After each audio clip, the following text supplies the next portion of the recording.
pagsunod kay Jesus, pamamagitan ng buhay relihiyoso at misyonaryo.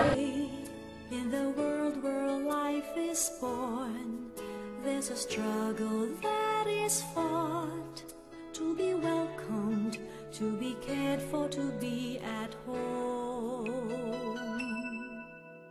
Today, when all life seems bought and used, there's a struggle to belong, to be free and to be a gift to everyone. We call all families,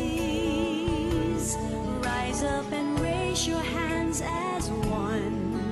Come show the world the love that bonds all God's children into one.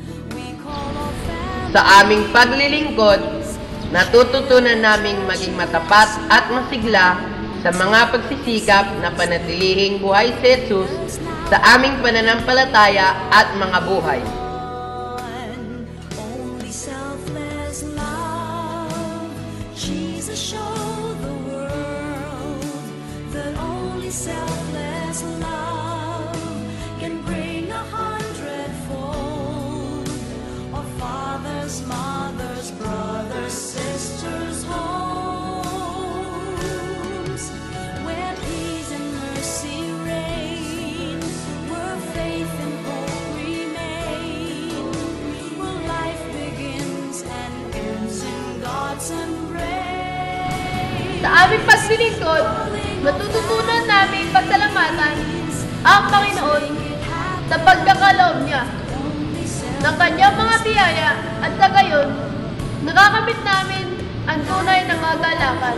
Family with Jesus, Joseph, and Mary, homes where true love begins, love rejoices,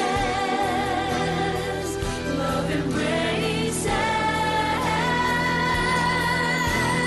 We call all families, rise up and Sa aming paglilingkod, natututunan namin magkaroon ng malalim na pag-ibig sa banal na Eucharistia, isang yamang espiritual at lumaki bilang mga saksi ng pag-ibig ng Diyos. treasure that's in your hands.